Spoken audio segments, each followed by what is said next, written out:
Baik, Assalamualaikum warahmatullahi wabarakatuh. Kami dari kelompok 6 yang akan membahas tentang permasalahan AUL dalam pembagian warisan.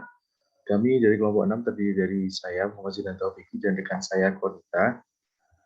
Kita akan membahas ada 4 bahasan. Yang pertama yaitu pengertian AUL, kemudian asal masalah yang bisa diaulkan, kemudian cara menyelesaikan permasalahan AUL, dan juga yang terakhir pro dan kontra tentang AUL.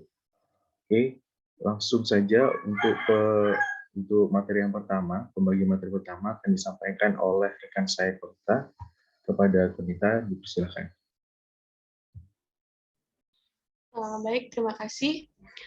Pengertian pertama yaitu pengertian aul. Aul secara etimologi mempunyai beberapa arti, di antaranya al-mailu anil, hak wa al-jaur atau kecenderungan untuk takut dan tidak adil.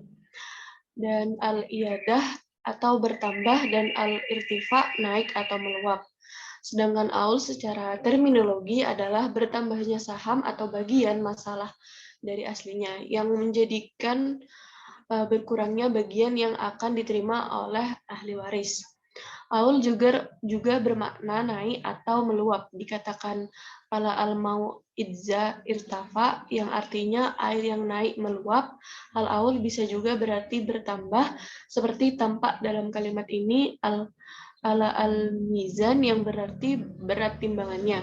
Sedangkan definisi al-aul menurut istilah fuqaha yaitu bertambahnya jumlah bagian fard dan berkurangnya nasib atau bagian para ahli waris. Next. Selanjutnya yakni asal masalah yang dapat diaulkan.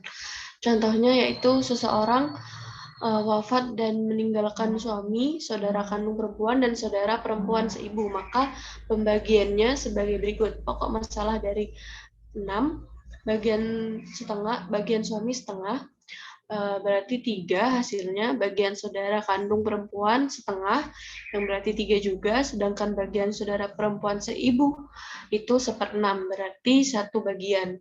Dalam contoh kasus ini, jumlah bagian yang ada melebihi pokok masalah, karena pokok masalah 6 harus dinaikkan menjadi 7. Dengan demikian, jumlah bagian fardnya cocok dengan pokok masalah. Next, selanjutnya akan dibahas oleh rekan saya yaitu Zidan. Persilakan. Baik, terima kasih atas waktunya. Oke, sudah dijelaskan tentang pengertian AUL dan juga asal masalah yang dapat diaulkan. Saya akan membahas tentang cara menyelesaikan AUL. Untuk itu, ada beberapa asal masalah yang bisa diaulkan, yaitu asal masalah 6, 12, dan juga 24.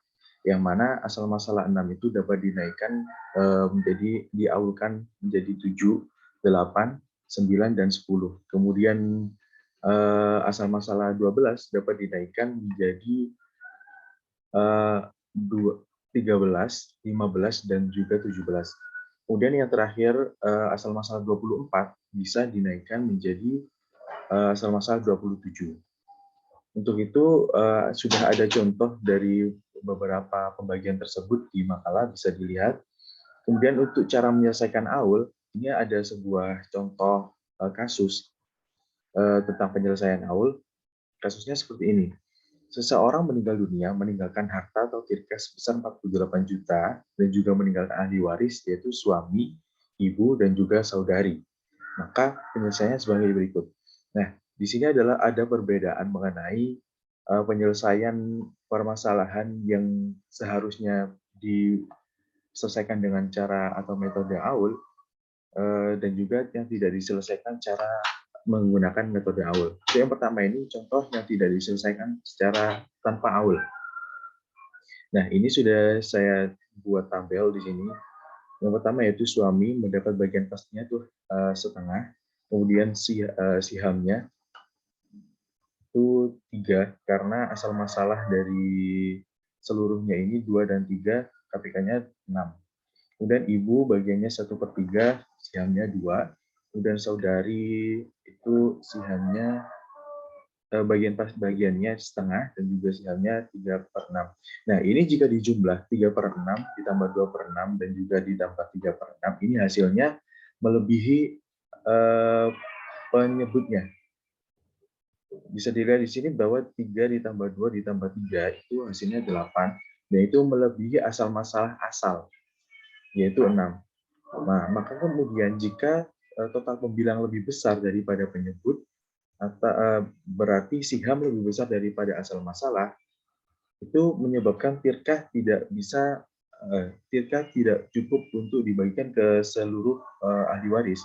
Karena bisa dilihat di sini, itu jika dikalikan dengan tirkah, itu hasilnya akan lebih besar. Sedangkan tirkah atau harta yang peninggalan mayit itu hanya sebatas 48 juta. Jika dilihat di sini totalnya hampir menyentuh 64 juta. Jadi seperti itu, jika diselesaikan tanpa menggunakan metode AUL. Kemudian bisa dilanjut. Nah, ini yang kedua yaitu cara yang diselesaikan dengan metode AUL. Nah, ini seperti yang tadi, tetap sama. Suami mendapat bagian setengah, ibu mendapat bagian sepertiga, kemudian saudari juga mendapatkan bagian setengah. Jika dilihat di sini, KPK-nya menjadi asal masalah 6. Nah, kemudian belajar dari masalah yang sebelumnya, bahwasanya jika tidak diselesaikan dengan metode AUL, itu akan tirkahnya tidak akan bisa atau tidak cukup untuk dibagikan ke seluruh ahli waris, maka dari itu harus diaulkan ke 8 karena sihamnya ini lebih dari 6. Nah, ini bisa dilihat di bagian di total di sini, ketika asal masalah cuma 6, itu totalnya menjadi 8/6. Nah, kelebihan 2 itu harus dimasukkan ke dalam asal masalah sehingga asal masalah menjadi 8. Kemudian setelah itu 8 dijadikan penyebutnya. Kemudian bisa dijumlahkan, dikalikan dengan tirkah. Kemudian dapat dihasilkan bahwa suami itu mendapatkan 18 juta, ibu dapat mendapatkan 12 juta, dan juga saudari mendapatkan 18 juta. Sehingga total seluruhnya itu sama atau seimbang dengan tirkah yang ditinggalkan, tidak lebih sedikit, tidak ya istilah misalnya cukup sesuai. Jadi seperti itu. Kemudian untuk yang terakhir yaitu tentang pro dan kontra tentang AUL. Nah, ini terjadi untuk sejarahnya sendiri itu berasal dari pada waktu Sayyidina Umar bin Khattab itu didatangi oleh sahabat bahwasanya ada permasalahan waris yang mana itu terdiri dari yang ahli warisnya yaitu suami dan juga 2 saudari. Nah, dalam kasus tersebut ya sama, tidak harta yang dibagikan itu tidak cukup karena lebih besar sihamnya daripada asal masalah. Kemudian Sayyidina Umar itu bingung mau membuat seperti apa. Karena di dalam Al-Quran pun tidak dijelaskan bagaimana cara mengatur tentang AUL ini. Juga tidak ada bagian-bagian yang harus didahulukan atau diakhirkan. Jadi seperti itu. Maka kemudian Umar bin Khattab dan juga sahabat-sahabat lainnya itu bermusyawarah untuk menemukan metode yang tepat untuk pembagian ini. Dan dihasilkan dari musyawarah tersebut, ini seperti pendapat dari ulama Sunni, bahwasanya cara menyelesaikan permasalahan sedemikian ini harus diaulkan, yaitu dengan mengurangi bagian harta pada setiap ahli waris, guna terbagi secara rata. Karena di dalam Al-Quran tidak ada penjelasan mengenai siapa yang harus didahulukan dan siapa yang harus diakhirkan. Jadi memang karena dengan adanya AUL ini, bagian yang didapatkan oleh setiap ahli waris itu berkurang karena dibagi sama rata. Kemudian itu ada kontra dari ulama Syiah bahwasanya ulama Syiah itu berpendapat bahwa cara untuk menyelesaikan permasalahan AUL ini dengan mendahulukan sebagian ahli waris untuk menerima bagian fardnya secara penuh sesuai dengan bagian yang telah ditentukan oleh Al-Quran dan mengakhirkan salah satu ahli waris untuk menerima pengurangan.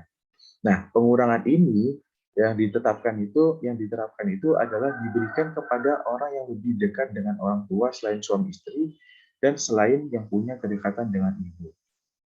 Jadi terjadi perbedaan pendapat antara ulama Sunni dan ulama Syiah.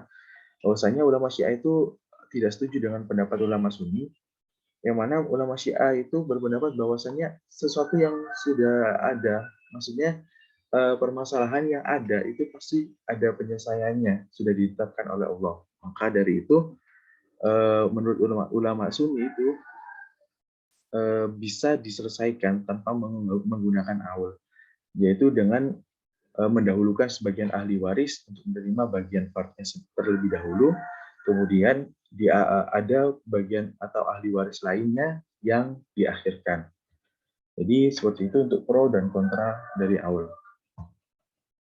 Nah, mungkin itu saja yang bisa kami sampaikan dari kelompok 6. Jika ada pertanyaan, silahkan ditanyakan di grup nanti. Kami akan mencoba untuk menjawab sebaik mungkin. Ini dari kami, sekian.